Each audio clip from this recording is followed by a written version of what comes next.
Can we ever get enough Wheel of Time? Do you find yourself wanting to reread the whole series, particular books, whatever, at different points in your life? Or just every day? Well, I think that that's something we really love most about the series. In this video, Kathy joins me to rewatch Season 1, Episodes 5 and 6 for her third time. Now, Kathy has not read the books at all, not even one of them. She has, however, seen Season 2, and this is her first rewatch of Season 1, going back knowing a little bit more story. It is pure joy to talk it through with her afterwards, and she is truly one of us. Wait till you hear the strategies she's decided she's going to start using going forwards with our rewatches. What did we just watch? Episode 5 of season 1. Yeah. Yeah. So, was there anything in that episode that you saw that struck you that maybe you didn't notice before, or that means something more to you? Well, I think the thing that really kind of passed me by was the whole Forsaken thing. It just, it meant absolutely nothing previously on the first watch, and even on the second watch, all I'd met was Ishamael. Hadn't met the others, and so I hadn't. So this time I was looking and kind of going, oh, which one's which? I wonder what's the one. Yeah, and there's all these other ones that I haven't met yet, even in season 2. So, so that was, and it was a little bit. I don't know. It's just there's so many kind of throwaway things, like they're just little glimpses, and then you move on to another scene, and they won't make sense for ages afterwards. So it's very clever. And there was something else, and I've forgotten it now, but there was something that I noticed earlier in this episode that I thought, oh, that's a little flick to something that happened much later. I don't know, I might remember it later. Anyway, but it's those things where you, which was hard on a first viewing, not having read the books, going, what? Yeah. But when you're rewatching it and starting to see how all this stuff weaves in, and I noticed a lot more about Loial this time, I think. Ah, nice. I think, in the first viewings, it was much more about plot and what's going to happen next, rather than about the characters. So the things that he said about himself and just really stood out a lot more. Yes, I think. Yeah. And it's interesting that they named Ishamael. Yes. And that's the only time I think we hear his name. We've never heard it up till then. I think, and I don't think we hear his name again during season 1. Now that'll be worth watching. I think we do. Well, we're going to be looking out for it now. I think we do. Yeah. But I so see, in my memory, we hear his name, but we don't hear him called the Father of Lies. Oh no! Again. Yeah. So. Yeah. And because everybody thinks that he's actually the Dark One. Yes. And so even hearing his name, the first time watching, and in the books the first time reading, you don't realise that he's a separate entity, that he's not the Dark One. Yeah.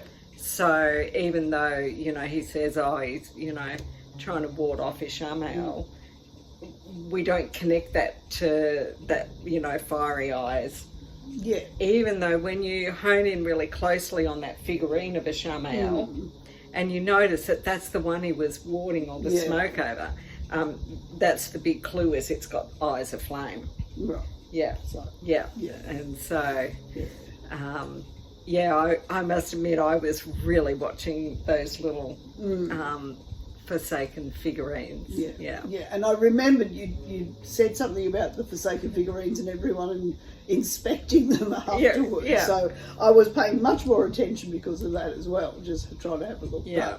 But of course, I'm still completely in the dark about most of the Forsaken. So as you're supposed to be, yes. Correct. And as we were at, in the first few books, it was a similar thing. We were finding out bits more, but didn't really understand, very much about them. For me, I was kind of watching the Forsaken figurines too, because I thought it was really interesting that Lanfear was standing just behind Ishamael, and that's how it came out. And at the end of it, it pans across and finishes looking at Megiddian. I assumed that. And I thought, now I hadn't noticed that tiny little thing until this watch. It seems to mean nothing, but she's the next one we see at the end of it. Like ages later. So exactly. So it's really bugging me because there was something in that episode that I know pointed to something that happened way down the end of season 2. Something with Perrin? I honestly can't remember. I just thought if I start saying something, it was before that. It was a real. I think it might have been to do with Egwene. I think anyway. Something I really noticed this time is we keep being told that she's unbreakable. We keep seeing her being unbreakable. We keep hearing stories about how she's been unbreakable, and yet she still seems so vulnerable. And I don't know, maybe it's just me, but I keep forgetting that she has been through so much and has not been broken by it. She seems, she kind of, in the group of the 5, she's like the littlest and feels like the littlest and the youngest, and almost like a little sister kind of. Yeah. But actually, she has survived a lot. I had forgotten about that breakbone fever story. I'd completely forgotten that. She had not only survived it, but she did it without crying. Like her spirit was not broken by it. Anyway. Yeah, no, that was interesting. And I've just been reading a book. It's like a medical history about epidemics and pandemics and things, and looking from lots of points of view. And we do actually have a bacterial infection that is commonly called breakbone fever, and it's dengue fever. Doesn't quite actually snap your bones in half, but I thought that was interesting that he'd been in Vietnam. And, dengue fever is something that has been, quite persistent in third world countries. And he possibly came across something to do with dengue over there. So that was, it really, when they said also known as breakbone fever, I was like, oh my God, I've always thought that was a totally made up word. So. This is editing Katrina in the future. I did a little bit of quick research on dengue fever, and it is a nationwide year-round threat in Vietnam still today. The typical highest risk time is during the rainy season from May to October, but it is all across the country. I thought it was one of those kind of those ones that we have inherited from medieval times, which actually were not. It wasn't a real. Because a lot of things were sort of misdiagnosed or misunderstood. Combined together and all thought to be the same thing. That was why it was interesting when I found out that was dengue. Another thing with that I noticed with that conversation about the breakbone fever was Nynaeve saying that the wisdom tried to make her a tea to ease her passing. And I immediately saw Leandrin with her son. Ah, yes. Making the tea, and Natty Cawthon in Nynaeve's testing when she goes back to the Two Rivers and she's the tea from and she's the just tea from the red leaves, Crimson Thorn. Yeah, it was yeah, and she's just using that and basically, you know, putting them out of their misery. And I thought, there, look, and there it was in season 1. There was that little tiny call to it when talking, you know, we was talking about the character of Egwene. Yeah. But there was that little, you know, piece. And that's why we love rereading the books. Yeah. And I don't think I'm ever going to be able to rewatch the show without seeing one more little bit, one more, you know. And it's going to be the same after season 3. It's going to be, that thing in season 1 that, you know, we're still going to be seeing. So, yeah. It was really good to be able to watch the scene with the wolves and understand what was actually happening and looking for Hopper. Yeah, we were Hopper spotting. We were trying to guess which one was Hopper. Yeah. Yeah. No, it was it did make a lot more sense, didn't it? Yeah, it did. I wondered if there was any significance to where Stepan chose to kill himself, because he was like right by the door. Well, the way I interpreted it was that the door that he was near was the door into the warders section. Maybe, I don't know what the door was to. I thought he was in front of one of the statues of the old warders that were guarding the hall of the tower. But it was like the last one on the left from our perspective, and then there was a door. And I believe that will be a door that leads into the hall of the tower. Right. Because Lan had to, you know, run and go all those stairs and around the corridors. So that's a good question, but that's where I've always thought he was. Right. So yeah. So, I didn't know if there was any significance from the books that maybe wasn't brought in here about the place that he had chosen. No. Okay, cool. Unless I've missed some detail, but no, not as far as I know. But I kind of got the feeling that Leandrin doing that talk about the warders and they're still here guarding the hall of the tower even after they're dead, and then Stepan being there, that was where my brain put him at that that place. Yeah. And something that still confuses me is the whole Moraine Lan Nynaeve thing. I don't understand. I mean, where I've got to is that the bond between an Aes Sedai and the Warder is very powerful, but it's not necessarily love. It's not love. Oh, and it's not necessarily sexual. Yeah. So but it would be a kind of love. But it's but it's I don't see how.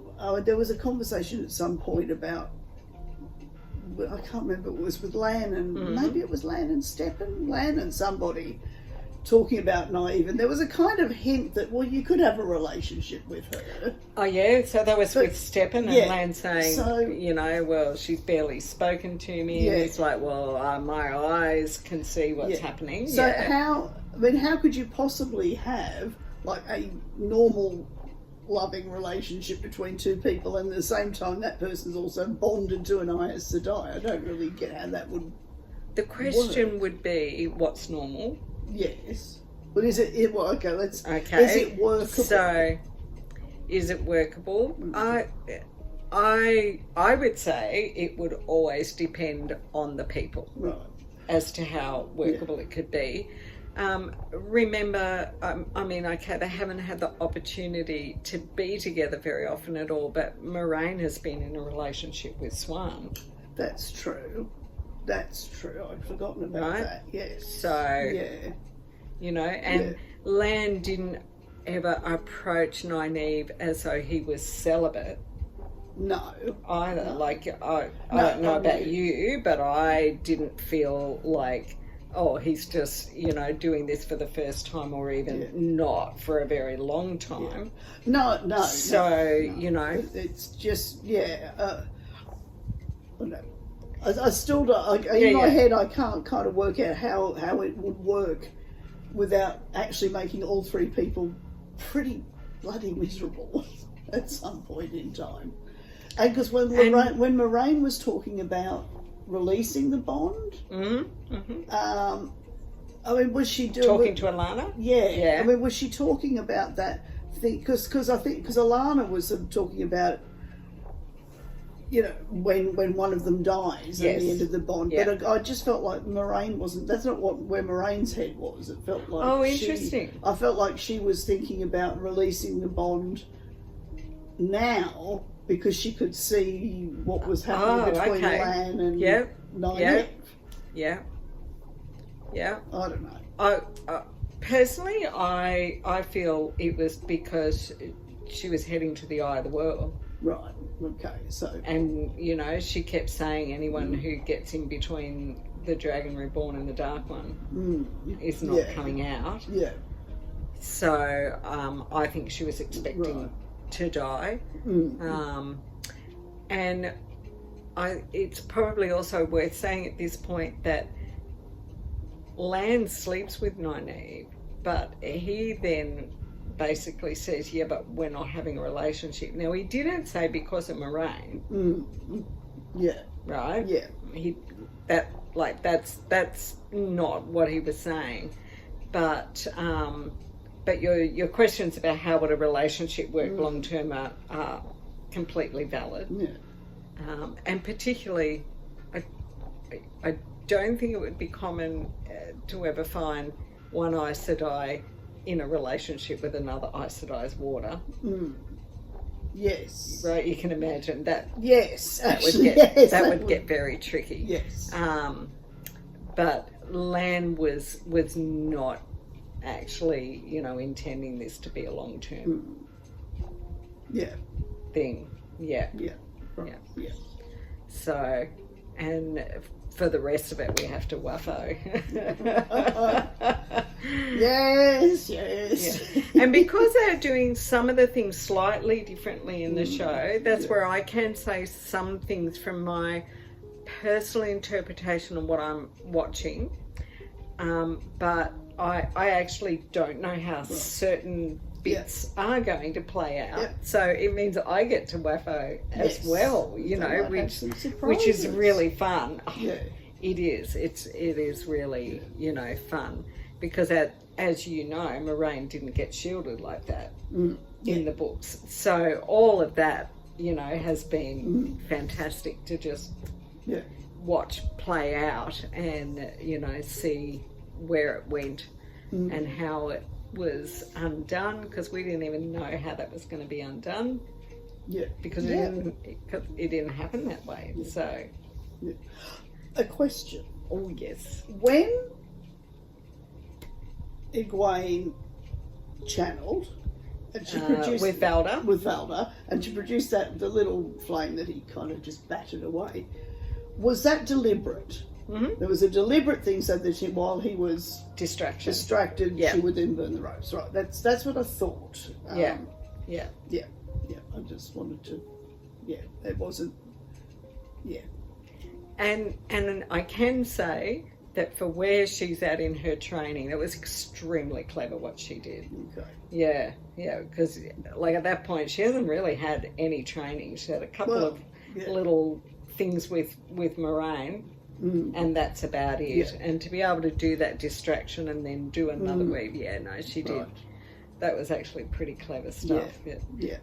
And I guess that's sort of the portrayal of Egwene as almost like she just accidentally manages to do stuff, but actually that was really smart, and kind of didn't. It's not made a big deal of. Yeah, exactly. Yeah. Anyway. And I'm just realising that there was another something that I saw in that little channeling scene that I hadn't noticed before was when she does the obvious one, that's the distraction, she's using her hand, you know, and she kind of throws it. And then when she does Parents' Robes, she doesn't use her hands. Yes, yes. Ooh, yes. I like that. Yes. I hadn't actually put together before that she uses her hands and then she doesn't. And So I like that, because like, did Valda give her the clue by saying, well, I think they have to use their hands, but they don't? because she wouldn't have known that necessarily. Right? She's coming. She's only had the little tiny bit Moraine So he's stuff. actually given her the tool, the weapon, to use against him. That's good. She's not very good at stabbing, though, I have to say. It's like, stab him again! Stab him better. But it was enough that he's got PTSD. You know, I just really, really, really don't like this character. I want him gone. He is absolutely horrific on screen. Yeah. I mean, look, the actor, all kudos to the guy who plays the part, because he does it so well. Horrific in a good way, like, because as we were saying when we were watching it, like, you actually have a visceral reaction to what he's doing, which means he's, you know, portraying the character like it's so well. He does it so well that you almost don't even need to see him doing the terrible acts of violence that he does, because it's all in his voice and his mannerisms. I mean, it's just it's just the little smirks. Those little smirks, you know, and what makes you think. You know, and a child Valda, that you're just like, no, absolutely. Yeah. Welcome to the Inquisition, people. Nobody expects. Exactly. Yeah, indeed. And that scene again with the Tuatha linking arms, and just, you know, with what with things we have actually seen happening in this world the last 5 years, it's just horrific to see. Just to see those peaceful people just being, you know. Yeah. That was something that I don't remember noticing quite so powerfully on either of the two times I've watched that episode previously, was the description of the way of the leaf compared to the way of the light. You know, a child's hand can cover the light, but the leaf, even if it crumbles and goes into the earth, and that whole cyclic thing, and you know, the light's there, but then it's gone. And that was, and maybe I really noticed it because of some of the terrible stuff that's been going on in the world around us. Yeah. It was. I just loved it. I love that description so much. Yeah, it's really amazing. And the powerful delivery of her saying that with the blood dripping down her face from having just been smacked in the face. So powerful. When I love that actress so much. From, are we going to see her again? I think I've asked you that. You asked me that, and I don't know. I can't remember what I said. I hope we do. Why would you bother casting such a great actress unless you're going to see her again? Was my theory. But can I just go Orphan Black?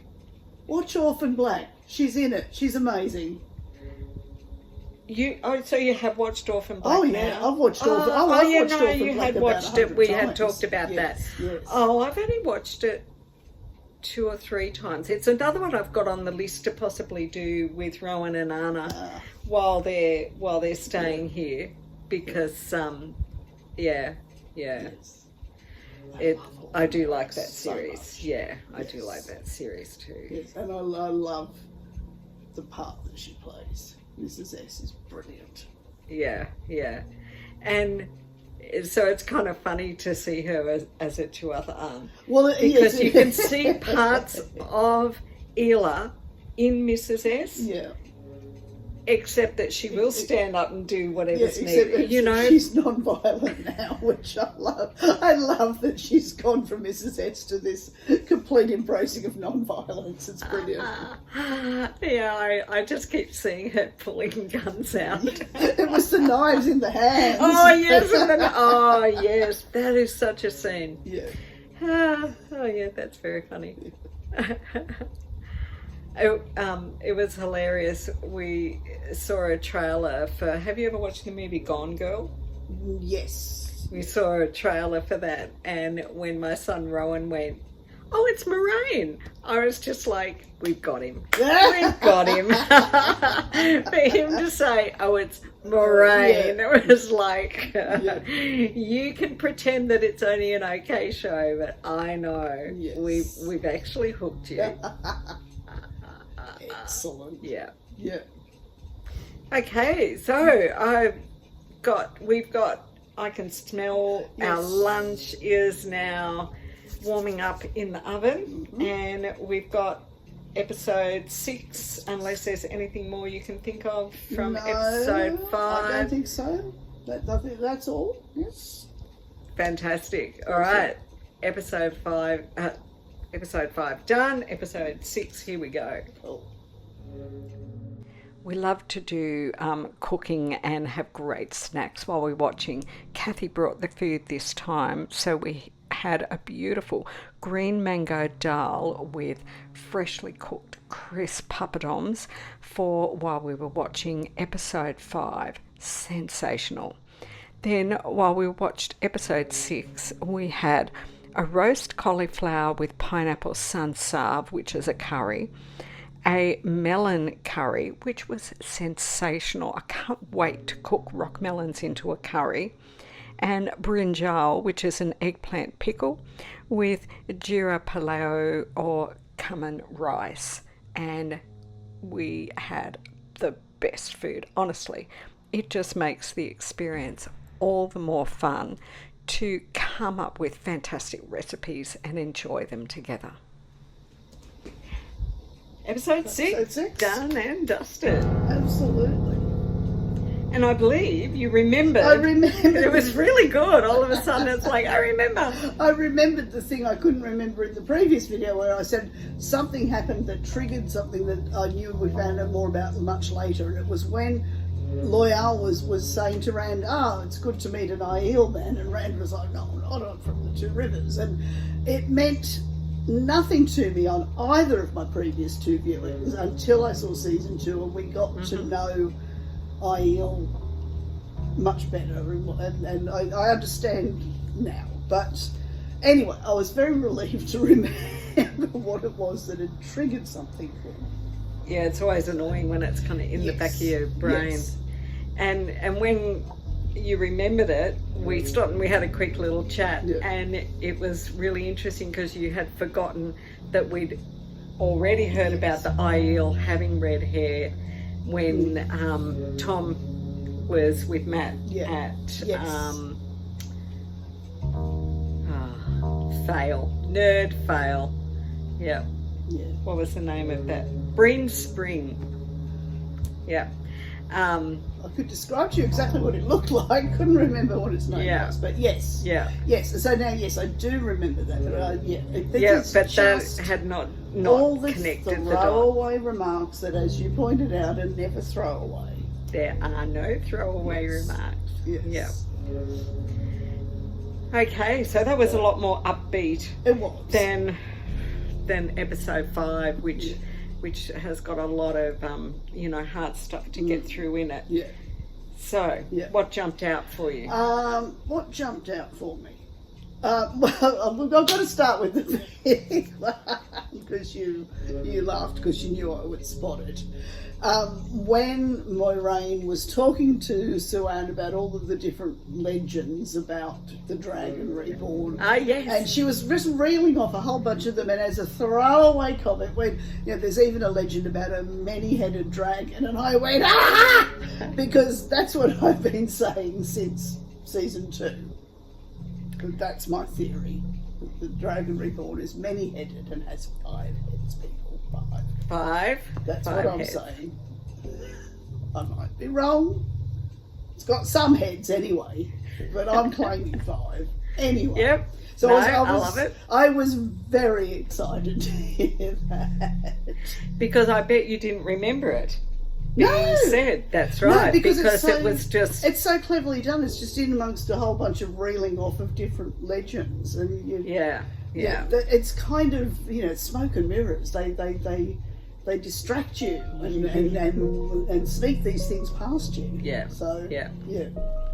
Which was a very Robert Jordan thing to do. And then sometimes he would be asked questions by fans. So he'd do book signings and things, and he'd say, oh, it should be obvious to the most casual observer. And everyone would be like, well, it's not. And but that's all you'd get. Yeah. Because when you get it, it's like there it was all that time. But Yes. not as obvious as No. as it might be to the author who had the bright idea And to because pop it there. there's all that, there's so much detail, there are so many characters, there's so much plot, it is impossible on a first or casual viewing to pick it all up and go, oh, yeah. Absolutely. You'd have to have a mind like a steel trap, and clearly I don't. Yeah. So, And Robert Jordan, as he got a certain way through the series, he had 2 people working for him full time. And Maria Simmons, she was the continuity expert. So she had to constantly go, have they got the right colour eyes and the right colour hair, and could they actually be in this spot at this time for where they were, So he even had to employ people to keep his story straight. Yeah. Right. And of course he had an editor as well. So Team Jordan was, 3 people, and that was actually something that really allowed Brandon Sanderson to take over the writing of the book, because he had Team Jordan, who had been working so closely with Robert Jordan during many years of writing that could really help figure out if it made sense, for what he was writing to take things together. So, and I don't think Maria has been involved in the show, but Brandon Sanderson and Robert Jordan's widow Harriet, who was his editor, have been involved in all of that. Okay, what else? Look, just like a really minor detail that I hadn't really... Which may not be minor. Oh, well, no, it's just one of those little beautiful things that they do in their set dressing. I had not spotted that Sue-Ann's private room was made to look like her home with her father, like a fishing hut. Oh, where they went, wherever it was. The Love Shack, we call it the Love Shack. Yeah. So the Love Shack was yes, and at some point, Moraine was suddenly wearing an outfit that was appropriate to being in a fishing shack rather than the beautiful afterwards. Yes, yeah. But it was and she was mending a net. Yes, and her father's last words to her was to keep mending her own nets. Yes. Don't rely on the power to do that. And there she was sitting there. Yeah. And I think beautiful detail. This time, because I wasn't going, who is this? What's going on? I don't understand. Am I going to understand? Yeah. I actually, kind of took in a lot more of what was happening in that first scene with her dad, and then went, oh, isn't that beautiful? Yeah. So I just found it really touching that that was her happy place still. Yeah. I totally agree. Like the combination of those 2 scenes of we always call it the baby swan scene, where she's with her father, and then that scene there in the Love Shack, and the way you see all of that. And did you notice that when Moraine was doing the oath, she said the same things to her that her father had said to her at the end? So obviously Swan had told Moraine that during their time, and Moraine used that, and that was another just beautiful tying together of all of those things. And it felt it felt to me, I don't know if I thought this on previous viewings or not, but when she was swearing the Watson on the oath rod. Oh, that's good. That's all like that. There are too many terms. I'm not expert in. Oh, but you know what I we mean. love new terms. Swearing the Watson on the oath rod. On the oath rod. Yeah. And Swan used the formal wording that she was to make her oath to the Amelin seed, blah, blah, blah, blah. And she made her oath to Swan, yes, not the Amelin seed. Yes. And somehow managed to either, I don't think, well, she did change the words, or she didn't say all the words that she'd been told to say. She changed them. But it felt like a marriage vow. It felt like that was a marriage. You are one of us. I tell you. Yeah. Yeah. So, and it was just really very. Yeah. I mean, it was. I think I found it moving previously, but I'm pretty sure I hadn't spotted that. But it was. I love that you saw that. You know, because that has been a really big point of discussion of how beautiful that scene was, and how much it was like a marriage vow. Yeah. So you know, for you to pick that up and. That's where there's a lot of stuff I deliberately don't say to you because it, like, for you to see that yourself and put it together is much nicer than, you know, having it like pointed out to you. I think in the previous viewings I've been so involved in the whole she's going to be she's being exiled, and even though you know it's been done in agreement, it's still really sad, and I was focused on the exile rather than that really intimate moment of making a different kind of oath to each other. Definitely. And also when Swan said, she said right at the end of the oath, when she said the oath, the words of the oath, and it was like, until I call you back, or whatever. And I don't know, there was just such an intensity and an intention in the way she said that, and it was very beautiful. Yeah, no, it was very well done. Yeah. Oh, I love it. Just love it when you know, pick up some of that detail, and it's a little bit like that even for me, because they've changed so much of the story. Yeah. Even though the story's the same, the first time watching it, you know, it's just like for us as well, even though not as much as it is for you, because I do know who the characters are. Yeah. But yeah, you spend so much of it just flowing with where the story's going that you don't get to, you know, the old forest, can't see the trees for the forest and things, you know. Can't see the forest for the trees. Which is that? Wood for the trees. Or forest for the trees? Oh, well, there you go. Might just cut that one out. The saying is wood for the trees, and I think it means wood as in woods, as in forest. Yeah, I think I've always said you can't see the forest for the trees. Yeah, there you go. Yes. So, and I did laugh like a drain when Moraine told them that they'd had plenty of time on the journey to tell all their stories. When she's about to take them into the ways. And it's like, well, yes, it's true, there's plenty of time. They're not going to tell the stories. No. They'll just be trying to survive. No.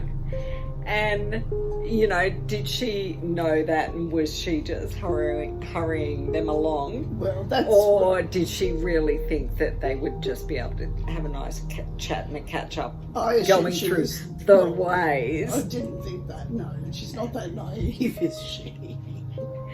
Yeah, so she wasn't really lying, because if they hadn't, you know, encountered Martin Shin, they would have taken another day walking through the way, so they would have had plenty of time. Yes. But whether that would have meant they could tell their stories is something quite different. Yes, her use of truth is interesting. Yeah. So, yeah. And so I've got a question for you. Mm-hmm. Do you think she wanted Matt to come? Oh. It's not it is not a trick question.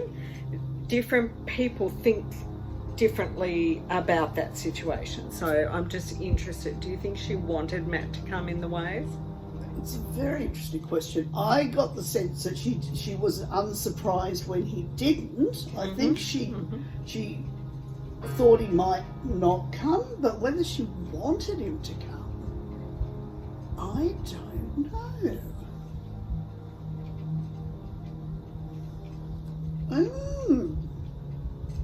Oh, I don't know. I don't know. I'll have to think. I need to watch the next 2 episodes to refresh myself on everything that happens in the ways and also around the ways. Yeah. Yeah. I mean, Matt's a bit, at this point, he's a bit of a liability on a journey. He does tend to always make the worst choice, so maybe she wanted him not to come. Because, you know, if there was anything tempting, evil, or lurking, then Matt would be off like a small child. Yeah, yeah. Okay, we can think about that over the next, because there's a few conversations and things that happen in the next episodes that might build a little bit on that. But yeah. If I were Moiraine, I would probably be going, no, he's a bit of a liability at this point. The other 4 are much more compliant. So, you know. Rand's not always real compliant, but he does yell at her now and then. Yeah, but he's still pretty. Yeah. None of them make the choices that Matt does, and in the ways you probably don't want a Matt with you, really, do you? You fool of a talk.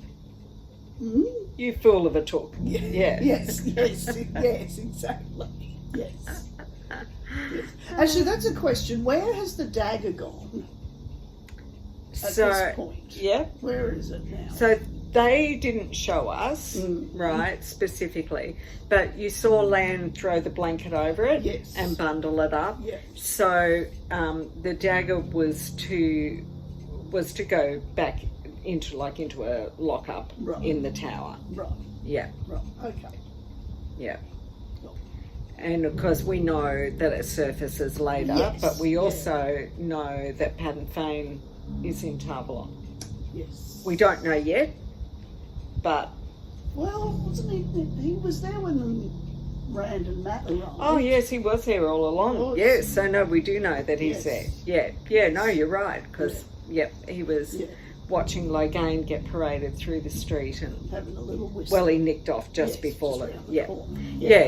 No, so you're quite correct. He's already in Tarvalon. So, but yes, Lan didn't leave it on the floor. No. I assumed it got taken somewhere. So it got taken and was to be locked up in the White Tower. Yeah. And I did have a terrible realisation about the dagger, because after having seen now season 2, I'm like, oh, Matt's conquered the dagger, it's all good, and then when and I don't even know if it was this episode or episode 5, but when Moiraine was again, it was this one where she took the dart out of him, and she was warning him about the dagger and talking to Rand about the dagger, and I suddenly thought, the dagger's still around. It's still around, and the shadow that was in the dagger is still back in the dagger. Yes.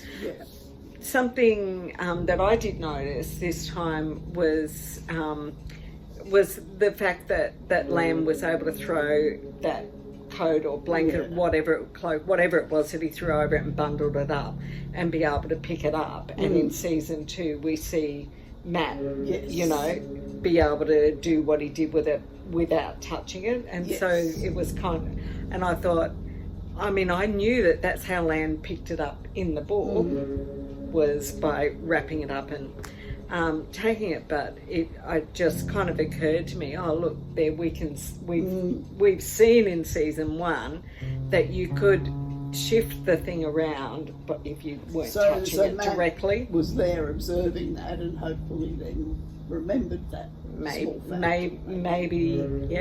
there was a little residual memory in there. Yeah.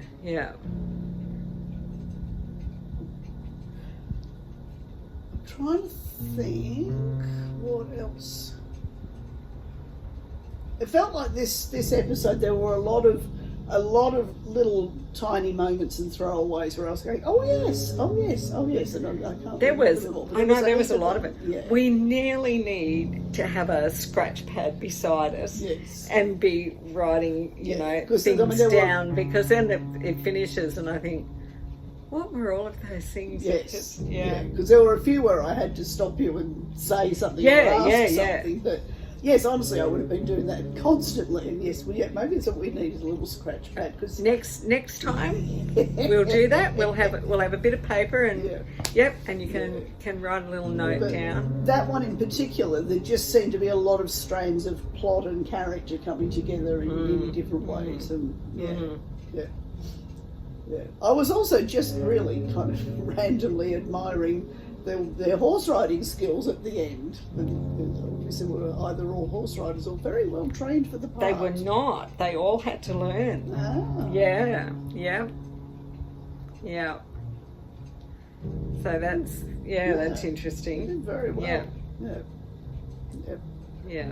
Oh, and that wasn't. Yeah, sorry, there was another thing. When in the previous episode, when Perrin and Egwene were caught by Valda, Yes. and Egwene was scrubbed and her hair was all pulled out, so her braid was pulled out, and it was just her braid was back in this episode, and there was no big deal made about it or anything.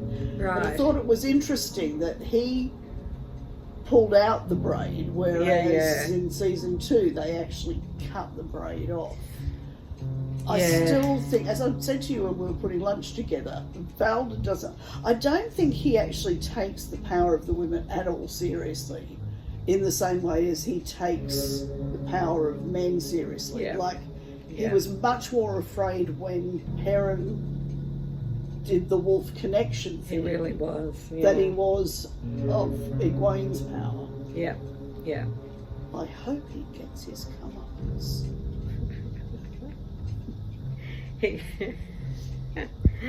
He's, I mean, in season 2, he was certainly, suffering some PTSD. Like, you would just, I loved how Dane Bornhold was loving it, because he'd like, it's okay, there's no wolves here and things, That's like, right. Yes. so it was pretty obvious, Yeah. And on top of his wolf trauma, he'd had his arm nearly broken by Arbienda in the cage. Because, his arm was in the sling, and Dane was saying the last one who, went near and nearly got his arm broken off. Yeah. But he's just... But he's still around, I know. Yeah. Yeah, and it just feels like... we need justice against He's Valda. not taking the power of the women seriously. No. So, why not? Why do you think not? Well, I could go into a whole rant about organised religion at this point. Yeah, that's going to be a dedicated episode. Yes. Child Valda and the Inquisition. I mean, he represents what is Absolutely. worst of all organised religion and the patriarchy that sits behind that. And that's just, they don't take women seriously because they don't take women seriously, so they therefore don't take the power of the women seriously. Hopefully to their cost. And the fact that he has managed to kill so many Aes Sedai, every one of them must just be, making him more and more cocky about, And I will remind the viewers that I am in fact an Anglican priest, and so, I'm being seditious from inside the institution. Which is why it's going to be so interesting to do a discussion with you just about that side of things. Yeah. Because you've got a whole perspective that most of us would not have from actually working within the structure that you're working within. So Yes, I think that's, I find him particularly troubling because he just triggers off a whole bunch of stuff, and that's why it's so well written. It's so well written, picking up that whole, how it works. Yeah. When an institution takes something that was spiritual and then turns it into a power. Yeah, yeah, yeah. Yeah, you're right, because he's so believable Oh yes. in how he really is is. doing every single part of it. Yeah, Yeah. yeah, most definitely. Another thing that a few people have said to me that have been watching you and I, and I don't know if this is like an Australian thing versus a US thing, but they've said that they've never seen anybody in the clergy with tattoos. Oh, So no, I thought you might like to show us Oh, I a couple can of show you. your Yeah, yeah. tattoos because So, they are. This one is a pomegranate.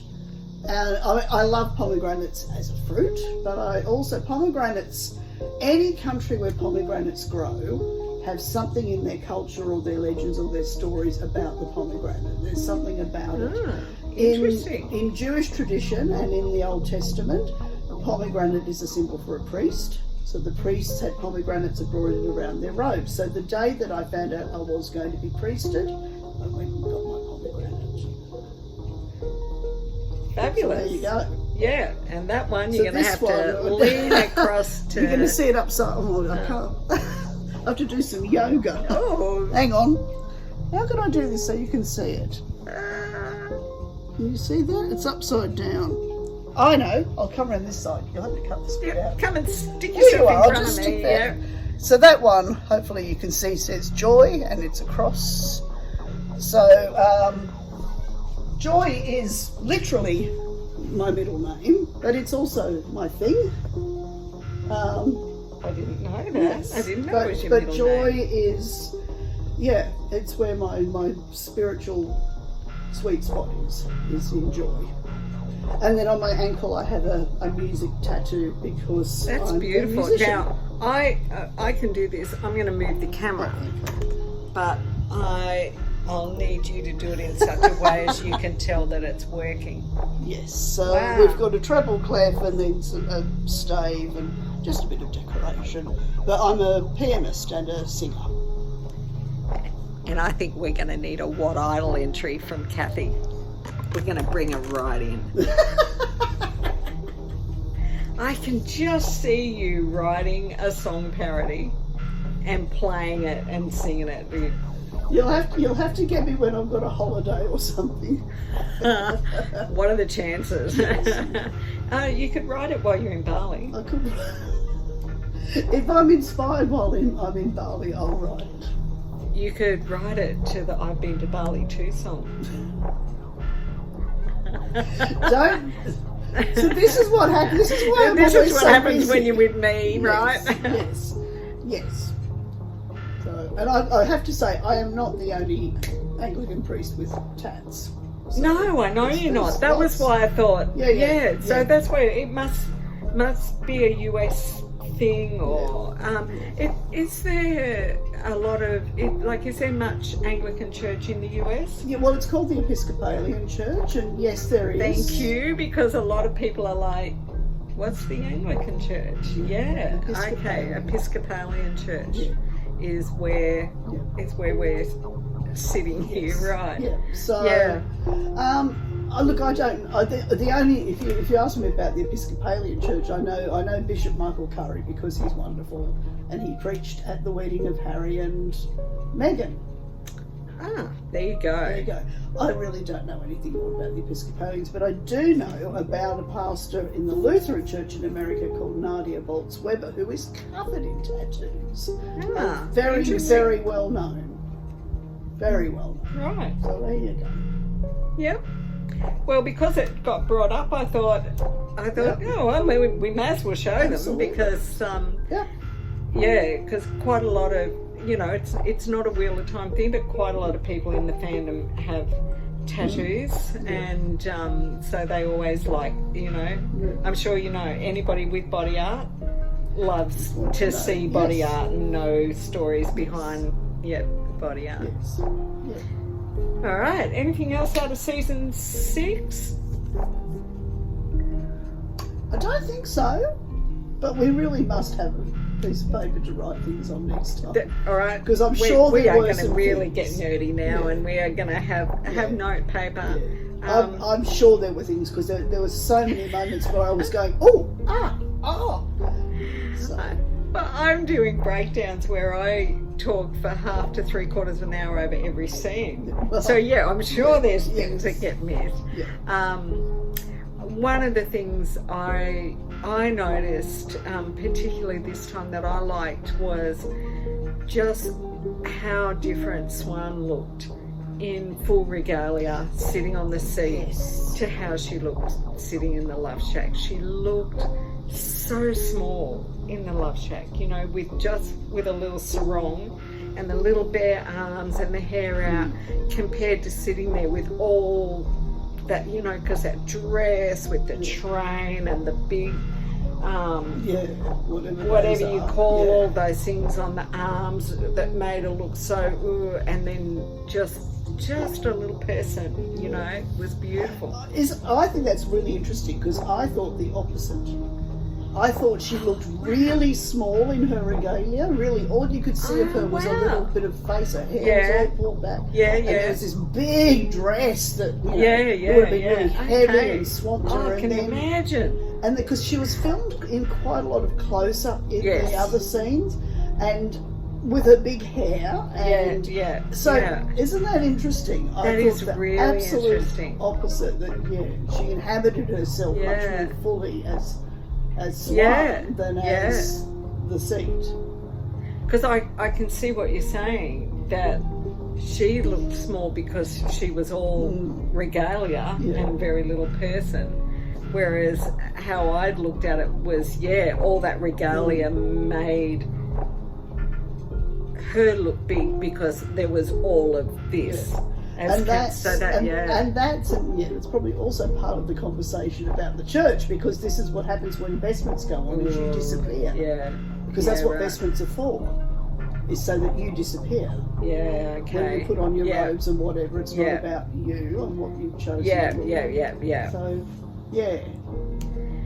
so that's another thing that you can also do is, because we don't even need paper, we've got phones, we can sit and do notes, at any that's time. True, yes. But I was just thinking, if you use something like the notes on your phone, you can now start thinking, and anything that comes up for you that could be good in that conversation, you can start jotting down, so that when we get to that point, you've got, because I wouldn't even know to ask about something like that, so you'll be able to maybe just start thinking about all of these little things that you're seeing that, that become something really interesting to talk about, especially because then we'll be able to see how that gets built on over the seasons. Yes. As you see more countries, more cultures, as those cultures even develop further. Very good. Very good. All right. Anything more out of season 6? No, I think that's it. Episode 6. Damn, we're not at season 6 yet. Yes. Yeah. No, I can't think of anything else. I think Probably we've covered. on the way home, but no. Yeah. No, I think we got the most of it. So now we've just got to try and set a date to watch 7 and 8 to finish season 1 for the 3rd watch, which is really exciting. Yep. Awesome. Cool. Thanks, Kathy. No worries. Well, I hope you enjoyed it. As you can see, we thoroughly enjoyed that gorgeous spread that Kathy made for us. It's my turn to cook next time for episodes 7 and 8. I've already got a few great ideas of what I'm going to make. I hope that you're enjoying listening to Kathy. I absolutely can't wait to finish the rewatch of season 2 and get into this discussion with Kathy about her experiences as a priest in the Anglican Church. That's what we call it in Australia. In the UK, it's known as the Church of England. And apparently, now I've learned, in the US, it's the Episcopalian Church. I grew up as the daughter of a minister in a Christian church. So I'm going to have some very different types of comments and just things that I've noticed about the show and religion that I will put in when I get to talk to Kathy. So it's going to make that, I think it's going to be a really interesting episode. Kathy and I have been friends for nearly 10 years now, and we don't normally ever talk religion. So it's actually going to be really fun to talk about it in this particular context.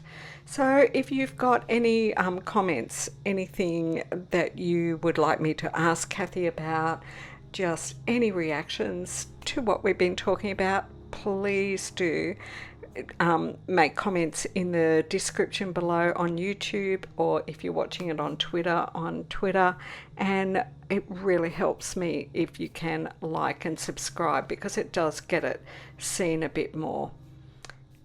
I'll be back as soon as we can get that next episode watched, which should be only a week after watching this one.